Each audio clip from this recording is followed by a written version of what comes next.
nos isentemos das impressões do mundo temporário, fechando as venezianas da carne, postemo-nos confortavelmente na poltrona ou na cadeira e desliguemos a tecla que traz à tona as impressões do mundo físico, fixando a atenção entre os dois olhos, nos situamos mentalmente no portal que se abre e nos possibilita um mergulho em nós mesmos. Dirijamo-nos descendo pela garganta, ao atingirmos o tórax, após um leve desvio para o lado esquerdo. Ali, no órgão das emoções e dos sentimentos, está o nosso coração espiritual. Este aparelho que acompanha o nosso ser dentro e fora do corpo, cuja morada é o corpo espiritual, amplia de muito as possibilidades do coração matéria. Nos possibilita uma visão mais ampla e profunda da nossa intimidade e desse mundo de onde viemos, a parte espiritual. Neste estado e neste local, nesta vibração mais sutil, as percepções se aprimoram e fica muito mais fácil vislumbrarmos a figura e a presença do Mestre amado Jesus. Ele que nas horas difíceis jamais se faz ausente. E em horas como esta, libera-nos dentro do possível dos preconceitos, desamarra-nos das dificuldades para que possamos, abrindo a porta deste coração espiritual,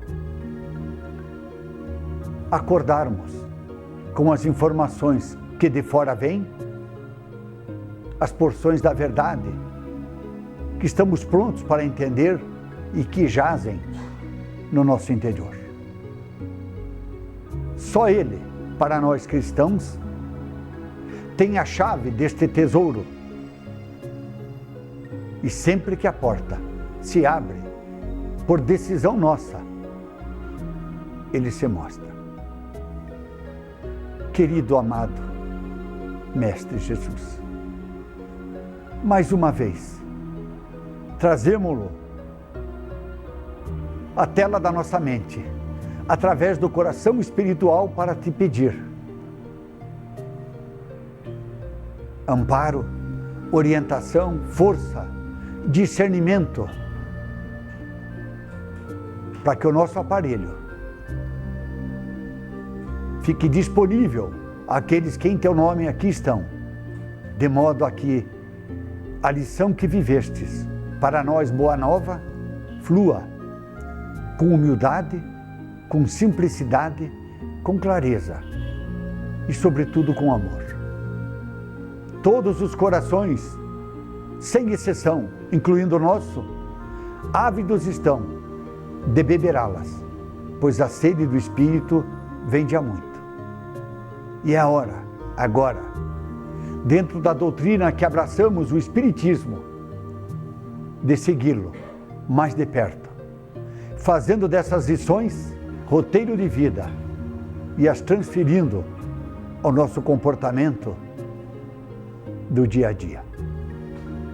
Se conosco. Pai nosso, que estás nos céus, santo é o teu nome. Venha a nós o teu reino, faça-se a tua vontade, assim na terra como nos céus. O pão nosso de cada dia dá-nos hoje, e perdoa as nossas dívidas, assim como perdoamos aos que nos devem.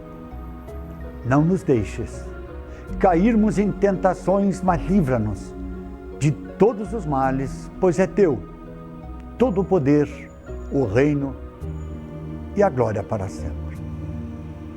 Que assim seja. No livro Missionários da Luz, capítulo 6, cujo título é A Oração, está registrado um fato de nosso interesse e assaz interessante. André Luiz, repórter, já conhecido de nós espíritas, um ser que na última encarnação entre nós era médico e que ao desencarnar do lado de lá se propôs a tarefa de, coletando informações através da psicografia santa de Chico Xavier, relatar-nos o que ele via, observava e aprendia do lado de lá, no plano espiritual.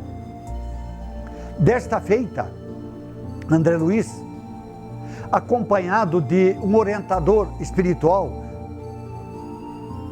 de nome Alexandre, conta-nos que estava então, ele que há pouco havia se identificado como um médico vindo da crosta da matéria, discutiam, ele e Alexandre, um tema que do lado de lá tinha por título Microbiologia Psíquica. Talvez pareça estranho para alguns, mas é fácil entender o porquê. Vocês sabem que a quase totalidade das doenças que atingem o nosso corpo físico, e se eu digo doença, é porque já se manifestou nesse corpo físico um desequilíbrio perceptível através de sinais e sintomas que comprometem o que nós chamamos de estado de saúde.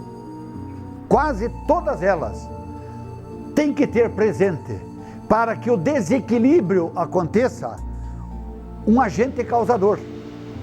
E este agente causador das doenças nós podemos chamar de micróbios.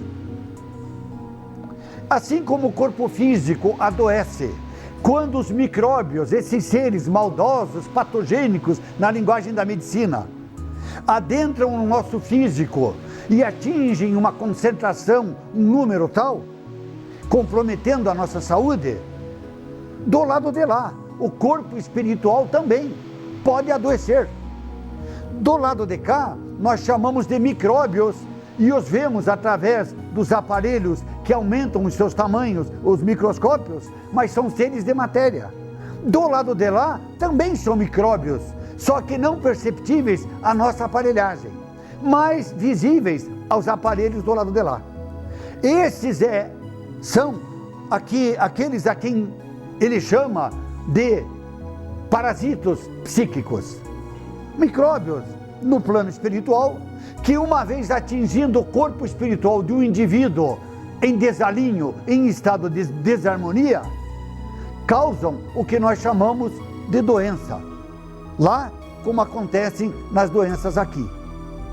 Depois de se identificar como médico, dentro da discussão do tema da microbiologia psíquica, Alexandre, querendo ensiná-lo mais e de maneira prática, chama-o para que acompanhe um jovem encarnado, já que eles estavam em visita aqui à crosta terrestre. Diz Alexandre a André Luiz: vamos acompanhar este jovem encarnado que tem uma determinada doença, e aí eu vou te mostrar de maneira prática um exemplo que deixará bem claro o que você está querendo saber dentro do tema dos problemas psíquicos que afetam o corpo espiritual. E estava ali, diante deles, um jovem encarnado, e que André Luiz descreve, quando o vê com a visão espiritual, portador de parasitos escuros, que circulavam em certas regiões do perispírito, do corpo espiritual. E estarrecido, ele que fora médico, faz a ligação e diz que interessante, no físico não era tão diferente. Quando Alexandre, o seu orientador, aproveita o ensejo e já o prepara para o acompanhamento que se daria logo em seguida. E diz sim, esses são na verdade os micróbios psíquicos, resultantes dos desequilíbrios deste jovem, que não estão ainda no corpo físico. Se ele persistir nos desatinos que está a cometer, mais cedo ou mais tarde eles se materializam e poderá surgir uma doença que seja notada, visível no corpo físico. Por enquanto não. Estão apenas afetando o seu corpo espiritual, o seu perispírito. E André Luiz diz que ele percebia aqueles parasitos escuros que corroíam certos pontos do corpo espiritual. E o jovem mostrava, na sua intimidade, um estado de desesperação contínuo, que no físico, se fosse diagnosticado por um psicoterapeuta, um psiquiatra, um psicólogo, nós diríamos, ele é portador de um estado de angústia constante. Aquelas situações em que o indivíduo diz, eu não me sinto bem, continuamente estou mal, algo que afeta certas partes do corpo e com uma sensação interior de cansaço. Pois bem, Alexandre diz, vamos acompanhá-lo. O jovem retorna à sua casa no plano físico. E quando ele adentra a casa, André Luiz, como orientador, que o psicoscopavam, observavam detalhadamente o seu corpo espiritual, fica novamente estarrecido, pois diz que interessante, ele simplesmente entrou na própria casa e esses parasitos psíquicos, alguns não conseguiram entrar, e até alguns acompanhantes, não parasitos, mas espíritos comprometidos, que viviam acompanhando aquele jovem, porque além dos micróbios que acompanham os desequilibrados, tem espíritos afim que também os acompanham.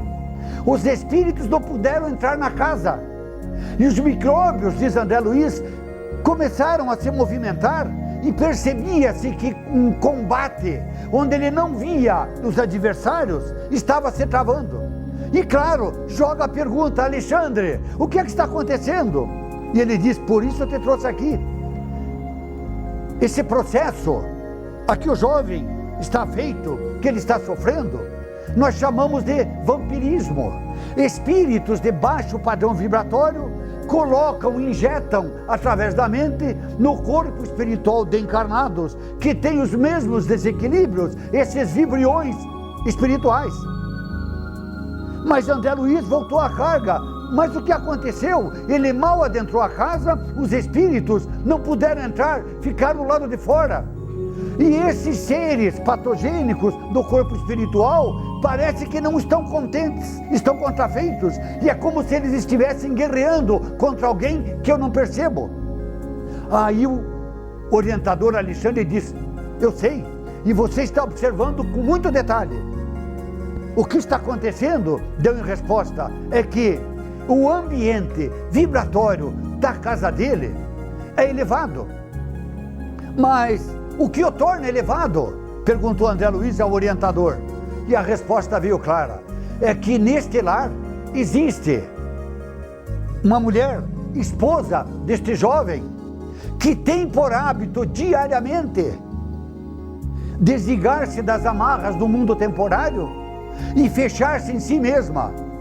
E a partir de então, estabelecer um colóquio íntimo com o Criador. Tem ela o hábito da prece fervorosa e reta. E isso faz com que ela impregne toda a psicosfera da casa de uma energia de vibração tão sutil que aqueles outros que acompanhavam ele não têm permissão, pela vibração elevada, de penetrar o recinto doméstico. E até aqueles que na intimidade estão colocados, não entidades, mas vibriões, micróbios psíquicos, percebem a vibração diferente, que não é o meio de cultura onde eles se sentem bem e não se sentindo bem, começam a reagir. E dá uma lição a André Luiz que serve para nós. Disse o orientador ao nosso representante do lado de lá, o repórter André Luiz: o nosso lar não é um local onde moram apenas os corpos, é mais ainda, muito mais, residência de almas, dentro e fora do corpo. E quando nós temos o hábito das boas conversas, dos bons pensamentos, e carreamos as nossas possibilidades, usando o corpo para as boas ações, as vibrações domésticas fazem da nossa casa um templo. E aí, ao adentrá-la, a proteção se mostra e se manifesta como um processo natural. Ficaram ali, André Luiz com o orientador, a observar. E notaram que aqueles micróbios patogênicos que estavam revoluteando no corpo espiritual, no perispírito, mostravam agora, até mais assintosamente, um certo desgosto. E aí ele percebeu que eles não estavam à vontade, não era o meio adequado para eles. Com mais nitidez, veio a noite, e a noite, após o jovem que estava angustiado, cansadíssimo, estava com certos temores, sem causa conhecida, vai ao leito, adormece. A companheira adormece num estado de prece, e tão logo ela se vê fora do corpo, isso descrito pelo repórter André Luiz, ela está junto do corpo do marido, impõe as mãos e faz outra prece fervorosa. E aí ele descreve com detalhes. Quando a prece se mostrou, ela se viu nimbada por luzes que vieram do alto, que caíam sobre o corpo e sobre a alma daquele jovem. Elas interpenetravam o físico e o espiritual, principalmente na área dos órgãos sexuais, já que aí estava a razão de ser maior do desequilíbrio dele. E à medida que ele era banhado por essas radiações, por esses corpúsculos luminosos, ele se sentia mais relaxado. O cansaço foi embora, o que se percebia na expressão do corpo físico, e ele adormeceu calmamente. Nós estamos estudando a prece, e eu quis trazer resumidamente este fato, retirado do livro, para que nós percebêssemos que muitos problemas que nos afligem no lar, no nosso domicílio, nós podemos usar a prece que estamos estudando como antídoto. Essas interferências de lá para cá, entre nós mesmos, essas influências negativas, acontecem numa determinada faixa vibratória. Nós vimos aqui que a vibração elevada vai longe, é altamente penetrante, que os pensamentos terra, ficam por aqui e têm vibrações medianas, e que aqueles de baixa vibração, as invocações descem para os planos mais baixos e vão encontrar os seus afins. E disse mais, que a prece é um colóquio íntimo entre a criatura e o Criador. Através do pensamento veiculado pelo fluido cósmico universal, nós podemos conversar com Ele, que na verdade não está lá, está aqui dentro de cada um de nós. Mas para que essa conversa saia da nossa boca espiritual, passando pelo coração e chegue nos ouvidos do Criador, ela tem que ter o contributo da fé, da sinceridade, tem que se justificar pela necessidade. Aí a sua vibração se eleva, e ela pode sim ser captada por um Deus que não está lá nem lá, mas que está aqui ao nosso lado continuamente. Eu vou revisar rapidamente alguns conceitos básicos para que eu possa hoje encerrar essa primeira parte no tocante à prece. Eu disse a vocês que o Espiritismo torna fácil compreendermos a ação da prece, como ela se desencadeia, como ela funciona e os seus efeitos, através do estudo do mecanismo de transmissão do pensamento. Ou seja, quem tiver uma noção do que é o pensamento, de como ele funciona, como ele se desloca de um ponto a outro, vai entender o mecanismo da prece, vai saber como ela funciona e vai acreditar cientificamente nos seus efeitos. E disse a vocês que o pensamento nada mais é do que uma energia semimaterial. Parte dele é matéria sutil, mas é matéria, e parte dele é extremamente sutil. Disse mais que essa matéria sutil viaja através do espaço e forma imagens, porque o pensamento tem poder criador. Lá na frente eu vou falar para vocês que um espírito, quando quer se vestir como nós, não precisa ir a uma loja comprar a sua roupa. Com a mente, usando o fluido do ambiente espiritual, que é mais sutil do que o nosso, ele pode compor a roupa do jeito que ele gosta e do modo que ele quer. Nos planos mais elevados, é com a utilização da mente através do pensamento, acionando a força de vontade, que eles constroem as praças, os jardins, as casas. Nós precisamos usar instrumentos que auxiliam as nossas mãos, transformando a matéria para chegarmos a criar o que nós precisamos. Como lá a matéria é mais sutil, não é grosseira como a nossa, eles dispensam essa aparelhagem para transformar a própria matéria, agem através da mente sobre o fluido cósmico no plano espiritual e dão a forma aos fluidos que eles acharem mais convenientes. Vimos também que dois espíritos desencarnados não conversam como nós, nos planos mais elevados. A comunicação se dá através do pensamento, num fenômeno que nós chamamos de telepatia. Ora, o pensamento cria imagens, nós vimos, tanto mais nítidas quanto mais evoluído for o seu portador, o seu autor. Se ele tem uma vibração mais sutil, a imagem é mais nítida, mais colorida, mais completa. E se não, ela fica um pouco borrada e perde um pouco as características que a tornariam fácil de identificação. Vimos mais que o pensamento é constituído de uma matéria que, para facilitar até gravar o nome, os espíritos chamaram de matéria mental. Quando nós falamos em matéria mental, lembrem, não é essa matéria grotesca que forma o nosso lápis, a madeira, que pode ser palpada por outra matéria e percebida pelos órgãos físicos. Não, matéria mental é uma matéria sutil, que forma imagem, que tem poder criador, mas é sutil. Disse mais, que a matéria mental é constituída por partículas mentais ou corpúsculos mentais. Isso para que a gente possa entender que a imagem que ela forma é como a nossa da televisão. Quando nós olhamos para o nosso aparelho de televisão, a imagem que se nos mostra e que nós visualizamos é o resultado de infinitos pontos de vibrações diferentes, que lhe conferem cores diferentes e dão no conjunto a imagem que é trespassada da central para o nosso aparelho. Isso é uma cópia, é uma piratagem do que eles estão fazendo, nós, os encarnados, com o plano espiritual, porque o pensamento é exatamente a mesma coisa. Cada partícula mental que sai da nossa intimidade, nascendo nas nossas emoções e sentimentos, oriundas da nossa consciência profunda, se mostra no plano sutil, através de uma vibração.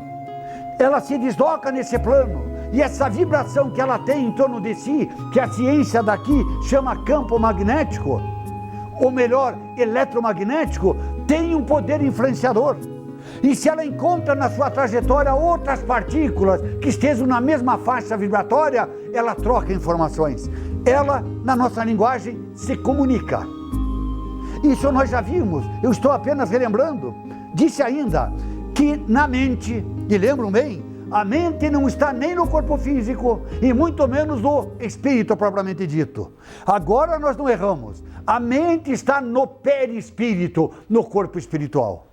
O espírito não poderia alojar a mente porque ele, sendo partícula divina, é perfeito. E a mente evolui. Tem o seu lado bom e o seu lado que não é bom. Portanto, não pode estar em algo que seja perfeito. Não pode estar no corpo físico porque, se assim fosse, ao desencarnarmos, perderíamos todas as lições e experiências dessa existência e estaríamos continuamente retornando ao ponto de partida, ou seja, seríamos homens primitivos. Se ela não pode estar do lado de cá, no extremo da matéria, nem do lado de lá, no extremo do espírito, ela só pode estar no meio, no intermediário, que é o corpo espiritual, o perispírito. A mente está no corpo espiritual. E há um ponto na mente que os espíritos chamam de centro mental, onde os pensamentos se aglutinam e vibratoriamente ficam guardados até que sejam devidamente utilizados. Portanto, existe um local na mente onde há um armário em que os pensamentos ficam guardados vibratoriamente, como se fossem disquetes que nós colocamos no nosso computador com informações específicas. Cada disquete teria uma faixa vibratória. Os pensamentos elevados vão lá para cima, no topo do armário da mente. Os mais baixos vibratoriamente ficam lá embaixo, os intermediários no meio. Mas existe um setor da mente que guarda, que registra e que grava todos os pensamentos que nós temos. Isso nós chamamos de centro mental, que está dentro de um departamento maior que nós chamamos de memória. Vimos mais que a corrente mental humana, prestem atenção no nome, corrente. Normalmente quando se pensa em corrente, nós lembramos dessas correntes de ferro cheia de elos que se entrelaçam. Não, corrente vem de correr.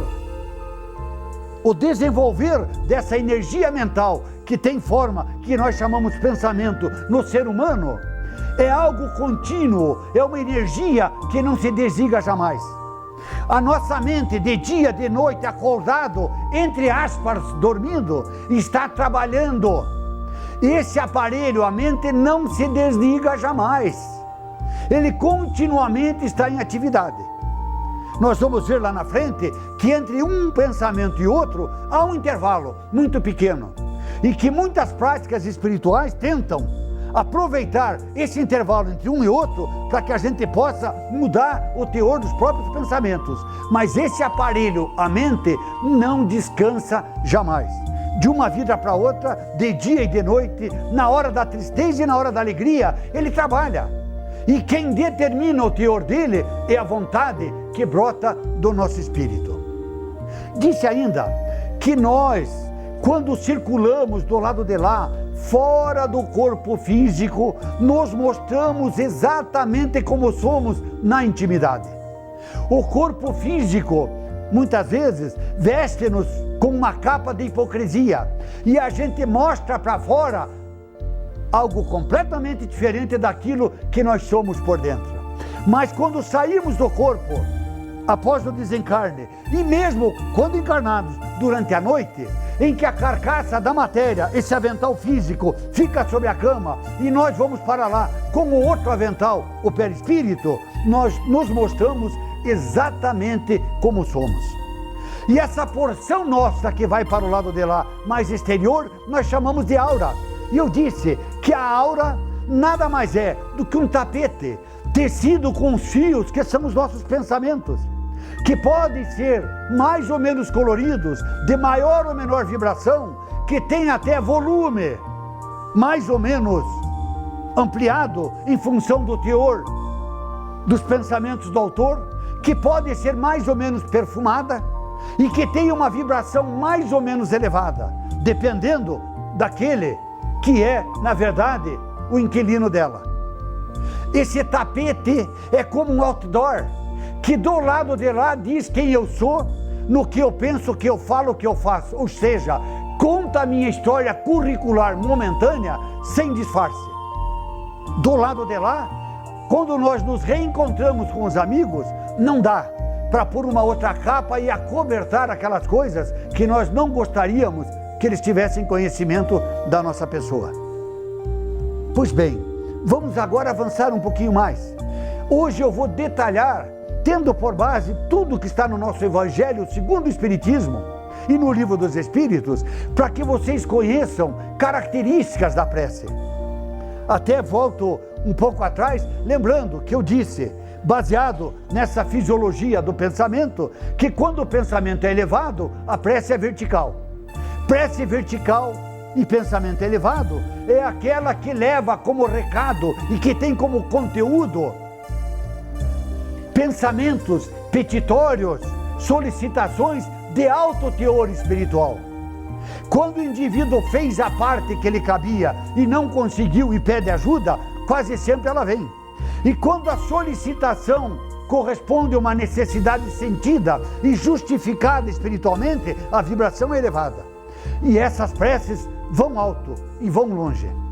Mas disse que quando os petitórios estão de acordo com os anseios da matéria, como aqueles que rezam para ganhar dinheiro, para ganhar na loto, e para pedidos de cunho puramente material, essas vibrações materiais ficam no nosso plano. Quem as ouve são espíritos ligados ao nosso plano e que não têm possibilidades maiores de nos ajudarem. Disse mais, que se o pedido for de baixo calão e, portanto, de baixa vibração, eu deixo até de chamar de prece para não confundir o nome e chamo isso de invocação. E a invocação, pela vibração baixa dos pensamentos que ela carrega, por exemplo, o indivíduo que maquina algo para prejudicar um outro, o indivíduo ambicioso demais que quer algo que não lhe pertence e estabelece conúbio com espíritos do plano inferior.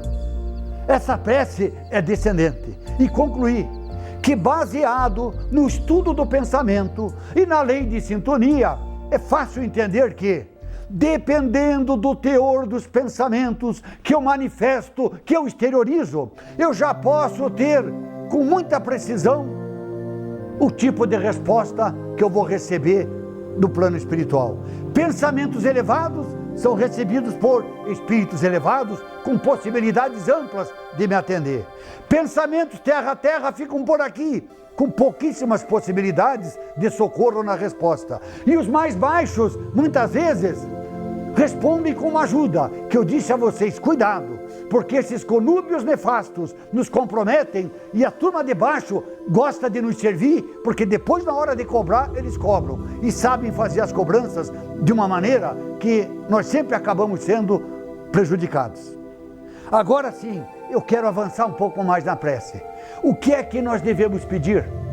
Qual deve ser a motivação que me leva a pedir? Ora, já sabem vocês que certos pedidos não encontram resposta. Mas que devo eu pedir? Coragem, força, disposição para poder enfrentar aquele problema. Por se ele cruza o meu caminho, ele é meu. Eu sou o causador. Pedir que a minha fé se fortaleça. Pedir que eu seja sincero no pedido que eu estou fazendo. Já coloquei que a parte que me cabe de esforço para tentar resolver ou superar, tem que já estar contabilizada quando eu vou fazer o pedido. Pedir resignação, porque há momentos, por mais que nos coloquemos como cristãos, quando a dor nos acicata há muito tempo, ou nos fere mais profundamente, em que a primeira reação é, não, Deus não existe, ou se existe, não gosta de mim. E nós dizemos, eu vou largar tudo e vou parar com tudo. Vamos pedir resignação, que é uma qualidade ativa, onde o indivíduo diz, olha meu pai, eu não estou aguentando. No momento eu me sinto enfraquecido, talvez num outro momento eu suportasse a mesma prova com galhardia, mas agora não dá, por favor, me ajude. Pedir resignação, essa força ativa que mesmo na dificuldade o indivíduo continua trabalhando, porque sabe que por maior que seja a dificuldade, ela é sempre suportável, é sempre superável e sempre passa. Não há dor que sempre dure, eterno só o amor na caminhada do Espírito. Jesus, em várias passagens do Evangelho, nos dá as qualidades da prece. Diz ele, quando fordes orar, orai em silêncio. Aqui nós estamos num estudo grupal, mas a prece é algo, quando individualmente feita, que deve ser realizada num silêncio. Deus não precisa ouvir as nossas palavras. É o telepata universal, capta os nossos pensamentos antes mesmo deles chegarem ao corpo espiritual ou perispírito. Ele quer a nossa condição de humildade em solicitando ajuda, mas na conversa com Ele, a palavra é dispensável. Orai em silêncio, disse Jesus. Disse mais, cuide para não falar muito. Poucas palavras, mas nascidas do coração, impregnadas de sinceridade, de fé, de fervor, darão vibração, de modo a que esse pensamento do lado de lá forme imagens nítidas, seja bem percebido. A fraseologia inútil, muitas vezes, faz com que o indivíduo perca a síntese do que está falando e comprometa os pedidos que ele está encaminhando ao Criador. Disse mais, tenha humildade. Ninguém se dirige a Deus como alguém que está dando ordem ou fazendo uma solicitação que ele imagina retardatária e cobrando tempo. Oh, meu Deus, olha, é a terceira vez que eu estou pedindo, não me ouves? Se ele não viu até então, ele tem razões que a gente muitas vezes desconhece. E essa atitude de humildade, a humildade verdadeira, não aquela em que o indivíduo baixa a fronte para tentar barganhar através de um teatro forjado com o Criador. Deus conhece o nosso coração. Mas é preciso que haja realmente essa humildade verdadeira nessa conversa com Deus. E disse mais, se na hora que você estiver prestes a iniciar esse colóquio com o Criador, lembrar-se de que tem algo contra um companheiro teu, ou um pretenso inimigo, detenha-se. Vá até ele, converse com ele, tente acertar da melhor maneira possível, depois volte, aí sim, faça a prece. Ela chega até Deus e é atendida. Quis nos prevenir que o coração puro é uma condição sine qua non para que as vibrações do nosso pensamento dirigidas a Deus sejam elevadas e ele realmente chegue ao local em que a gente deseja. Não tem sentido o indivíduo, depois de uma briga, depois de um momento de orgulho, de empáfia individual, tentar dirigir-se a Deus, não. Ele que deu um tempo para se liberar dessas energias, depois, prepare-se emocionalmente, através de um relaxamento, de um desligamento, uma abstenção das coisas que aconteceram, aí sim, poste-se mentalmente em relação a Deus, que a conversa poderá ser ouvida com mais facilidade. Disse ainda, quantas vezes nós devemos orar? Ora, o apóstolo Paulo, nas suas epístolas, numa resposta dada a uma das congregações, diz, orai sem cessar. Nós deveríamos aproveitar toda a oportunidade do início de uma tarefa, seja ela qual for, para pedirmos a companhia consciente de Deus. Ele é onipresente. Quando eu digo é consciente, nos lembrarmos dele para solicitar amparo e ajuda na tarefa. Fim da tarefa, agradecermos com a outra prece. Tanto é que a razão de ser que objetivam a prece, segundo a nossa visão cristã, é de pedido. Quando nós pedimos socorro, ajuda, é de glorificação, o que pouca gente faz. Glória a Deus nas alturas, paz na terra aos homens de boa vontade. Lembram, naquele dia que antecedeu ao nascimento do Criador, do nosso Mestre Jesus, os pastores estavam no campo e uma voz se manifestou e disse, glória a Deus. Nós deveríamos, com o entendimento que temos de Deus, glorificá-lo. Assim como na terra endeusam os artistas e os ídolos, nós deveríamos transferir essa atitude através da glorificação a Deus. Então ela serve sim para glorificar a Deus, para fazer os pedidos e muitas vezes para agradecer. Será que nós lembramos de voltarmos a Deus para agradecer aquilo que nós conquistamos após termos solicitado ajuda? Não que ele precise. Vivekananda, um espírito do Oriente elevadíssimo, certa feita disse, não se iludam, Deus não precisa de nós. Deus não é um ser cambaleante que pode cair na valeta do nosso mundo e, portanto, pede que nós estejamos a cuidar dele continuamente. Não! Deus permite que os problemas venham de encontro a nós, porque é enfrentando esses problemas que nós pomos para fora os recursos que estão dentro de nós, a verdade. Ele não precisa de nós absolutamente. Chega a dizer, é uma blasfêmia nós acharmos que Deus precisa da nossa caridade para que o bem chegue até os pobres. Não, os pobres acertam-se consigo mesmo. Os ricos que vão até os pobres antecipam os acertos do futuro e melhoram as condições do presente para que o futuro seja melhor. E nós sabemos, no entendimento da doutrina espírita, que essa é a mais pura verdade. E será que ela funciona, a prece? Eu iniciei contando um fato que dá uma prova espiritual de que realmente a prece funciona.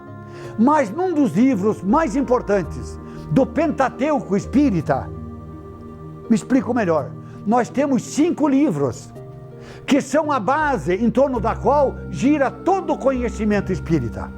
Um deles é o Céu e Inferno. Nesse livro estão relatos trazidos por desencarnados em várias condições, desde espíritos elevados até espíritos altamente comprometidos, passando pelos intermediários, do que aconteceu com eles no desencarne e nos primeiros momentos deles do lado de lá. Num desses casos, no capítulo que fala de espíritos, de criminosos que se arrependeram, está registrado que numa pequena cidade, uma casa velha, em que um senhor já idade vivia e que veio a desencarnar repentinamente, fatos estranhos, insólitos aconteciam. Barulhos, arrastar de correntes, peças que caíam, vidros que quebravam. As pessoas eram às vezes aparentemente tocadas. Com a morte do pai, o filho, como a casa era bem localizada na pequena localidade, disse não. Essa história de casa mal assombrada, para mim não faz efeito, eu não acredito. Foi residir nela. E já nos primeiros dias, recebeu uma bofetada que o atingiu fisicamente de uma mão que ele não viu de onde, nem para onde. Depois foi. Depois de vários fatos, ele buscou ajuda. E foi de encontro à Sociedade Espírita, em Paris, que pesquisava esses eventos. Nessa sociedade onde existiam médiuns, o espírito de São Luís, que é um dos codificadores da doutrina espírita, se fez presente. E alguém trouxe o caso à tona. E ele disse, chamem o espírito, ou seja, evoquem-no, para que ele se manifeste. Com a ajuda da turma do lado de lá, ele veio forçadamente, mas não quis se comunicar. O estado dele mental e de comprometimento era tal que ele não conseguia se comunicar e não queria, era extremamente violento. Aí São Luís disse, vocês querem conversar com eles mesmo? Queremos, façam prece por ele. Todas as noites mentalizem esse espírito e façam preces. Marquem para daqui um mês uma nova evocação, um novo chamado. Passado um mês, com as preces de todas as noites, o espírito veio. Não estava purificado nem transformado, como alguns possam imaginar, mas estava mais calmo, mais submisso e contou a sua história. Ele havia provocado a morte de um irmão num momento de ciúme e da própria companheira, e viveu um bom tempo do lado de cá sem que ninguém tivesse conhecimento dos seus descalabros. Do lado de lá, sim, quando ele desencarnou, é que ele se encontrou com a própria realidade, e aí entrou naquele estado que ele desconhecia e que ele caracterizava como estar sendo, na verdade, um dos habitantes do inferno. Via-se continuamente açoitado por um diabo que ele não via, mas que o maltratava profundamente. Novamente aqui, a prece teve uma força que as pessoas muitas vezes não imaginam que ela tem. Essa conversa, esse colóquio com Deus é muito mais forte do que a gente imagina.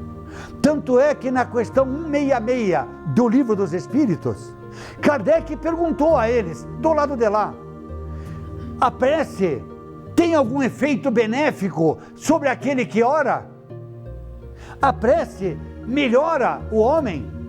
Resposta dos Espíritos, sem dúvida. E disseram por quê? Quem continuamente, quem faz da prece um hábito, habitua-se a estar com a sua mente ligada com planos mais elevados, planos de vibrações mais sutis. E esse estado de vibração mental mais elevado repercute sobre o espiritual e depois ressoa sobre o corpo físico. O mens san in corpore san, que nós já conhecemos do lado de cá, eles já sabiam do lado de lá há muito tempo. Se a cabecinha está bem, a mente está melhor. E se a mente está em boas condições, em vibrações mais elevadas, ela joga essa energia de vibração sutil para todo o corpo espiritual. E do espiritual ela vem para o cérebro do físico, que pelo sistema nervoso joga para todo o corpo físico. Nós sabemos disso. A medicina psicossomática segue esta única regra: melhore as condições da mente, altere o teu estado mental para uma vibração mais sutil, chegue a uma condição de harmonia mental e você cria condições no sistema imunológico que reverbera sobre o sistema nervoso, que protege o teu corpo físico até desses bichinhos que eu chamei de micróbios. Ninguém aqui ouviu falar que Jesus foi portador de gripe, andava entre os leprosos e não contaminava o físico, andava entre as prostitutas do mundo dos dois sexos e não contaminou seu corpo espiritual. A sua mente era pura e, portanto, numa vibração que as coisas do nosso mundo de vibração mais baixa jamais poderiam atingi-la. Tudo isso para que a gente tome consciência da importância da prece.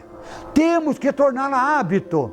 Todas as manhãs, eu confesso a vocês, antes de subir para um canto que eu tenho na minha casa, num santuário, onde eu faço as minhas práticas espirituais, na cama, deitado mesmo, eu coloco a mão sobre o coração e faço uma prece, um Pai Nosso. Depois dessa prece, eu peço a Deus que nesse novo dia que está acordando, eu tenha uma atitude perante a vida que seja melhor do que o dia anterior. Me apresento a Jesus dizendo: mestre querido, desço para o plano da matéria, proteja-me, caminha comigo e me oriente. Depois eu faço mais um Pai Nosso. Eu imagino que essas duas preces se constituem energeticamente no plano sutil como uma arca que levam o tesouro desse meu pedido. Aí eu saio, subo uma pequena escada e vou lá para uma sala grande onde há um santuário. E lá é que eu faço as minhas meditações, que duram 1h30, para depois começar um novo dia. Antes de dormir, mesmo nas quartas-feiras em que eu me vejo aqui, numa coroa de luz, amparado por irmãos que nos ajudam nessa tarefa santa, que nós não merecemos, eu volto e vou para lá, para o meu cantinho lá em cima, faço as minhas práticas espirituais, depois deito-me na cama e novamente, a mão no peito, sobre o coração, eu faço um Pai Nosso e digo: daqui a pouco estarei fora do corpo, se me for permitido trabalhar, estou à disposição. Se há algo a consertar do dia, por favor, me advirtam, que se não der para acertar durante a noite, amanhã eu procuro e conserto. Mas não permitam que os meus desequilíbrios, que os meus desacertos me roubem este momento maravilhoso que é a noite, quando eu saio do corpo para estar convivendo mais proximamente dos verdadeiros amigos, que são os amigos espirituais. Aí faço um novo Pai Nosso, para que novamente esse estojo de luz não deixa com que esse recado se perca. E aí sim, eu fecho os olhos e acreditem, com tudo isso às vezes eu tenho meus pesadelos. Todo esse cuidado porque nós todos ainda trazemos manchas no nosso corpo espiritual e esses vibriões ainda lá dentro circulam. Mas eu sei que à medida que eu vou me habituando a esta conversa, que acontece de manhã, de noite, quando eu chego no hospital, quando eu saio, quando eu vou dar uma aula e quando eu termino e sinto que a aula foi boa, Quando eu faço uma palestra e percebo que eu consegui permitir com que fluíssem as ajudas e aquilo que eu trazia dentro do meu intelecto, mas que fluiu através do coração, eu volto e digo, meu Deus, que bom, dessa vez valeu a pena. A prece é esse remédio maravilhoso, que não custa nada, que para fazê-lo não precisamos ter pressa, poucas palavras, que saiam do fundo do coração sentidas, portadoras, impregnadas da sinceridade, fortalecidas pelo fervor, condimentadas da verdadeira fé. E a verdadeira fé nasce no coração, mas se confirma nas atitudes do dia a dia. Não estou dizendo que quem reza é santo. Estou dizendo que a fé verdadeira brota de um coração que mostra no dia a dia, através do esforço de cumprir a verdadeira caridade, usando as possibilidades que já tem, em favor do próximo. Essa é a verdadeira fé. E ela, estando presente nessa conversa com o Criador, dá um impulso a esses pensamentos. Eles viajam através do espaço e chegam na nossa intimidade, sempre com a resposta que é a mais necessária ao nosso ser no sentido espiritual. Por isso, meus irmãos, nós que sabemos o mecanismo, sabemos que ela funciona, temos que torná-la hábito. No ônibus, nos momentos em que nos flagramos em maledicência telepática com a companheira, ou com o companheiro, com o filho que nos feriu, com o patrão, com o governo ou com os pretensos inimigos, o antídoto que neutraliza e elimina esses vapores danosos, venenosos do nosso corpo espiritual é a prece. Na próxima vez que aqui estivermos, vamos detalhar a vocês o Pai Nosso, esse mantra divino. Se nós habituarmos a fazer o Pai Nosso, como já vos disse, até chegarmos num nível habitual, em que enquanto um lado da língua fala mal dos outros, o outro lado faz o Pai Nosso, acreditem, nessa briga as energias sutis ganham, e logo o outro lado da língua se paralisa, e quando volta a se movimentar, toda ela estará balbuciando o Pai Nosso. Não estou propondo aqui uma terapia de milagre. Não estou trocando aqui os benefícios que vocês podem usufruir e possam receber por valores monetários. Eu estou dizendo que na intimidade de cada um de nós aqui, dentro e fora do corpo, há um foco de luz que vibra. E dele, nascente divina de cada um de nós, pode brotar esta flor que nós chamamos de fé, que se transforma numa imagem que se mostra numa conversa da criatura com o Criador, que nós denominamos prece, e que tem um poder que nós ainda não mensuramos. Viaja aos mundos, trespassa as paredes, se faz uma parede vibratória, um muro, defendendo-nos dos erros que nós cometemos no passado. Se preciso, torna-se um escudo que nos defende de nós mesmos e nos afasta daqueles que nós queremos nos afastar.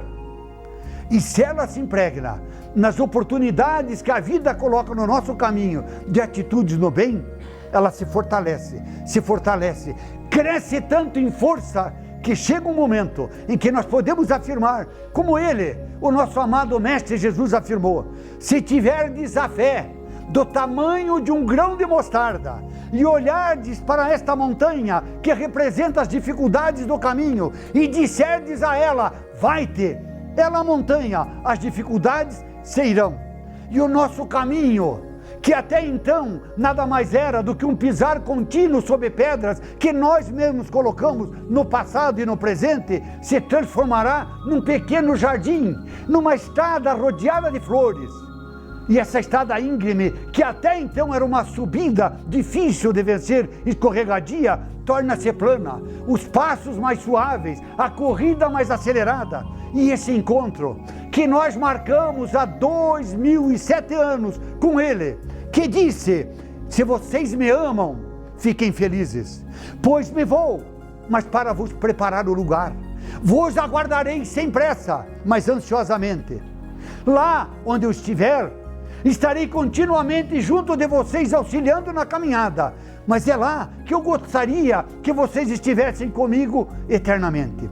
E se porventura um ou outro no meio do caminho resvalar ou cair, sentir-se perdido, Como amo a todos, e ninguém vai ficar do lado de trás, ovelha alguma estará perdida, eu pedirei ao Pai, e Ele vos enviará outro Espírito, o Espírito de verdade, o Consolador prometido que estará convosco até o fim dos séculos.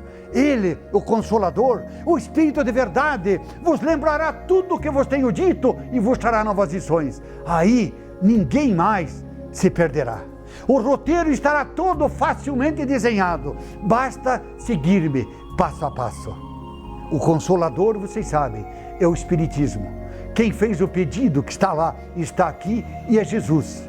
E os chamados somos nós. Que Jesus nos abençoe.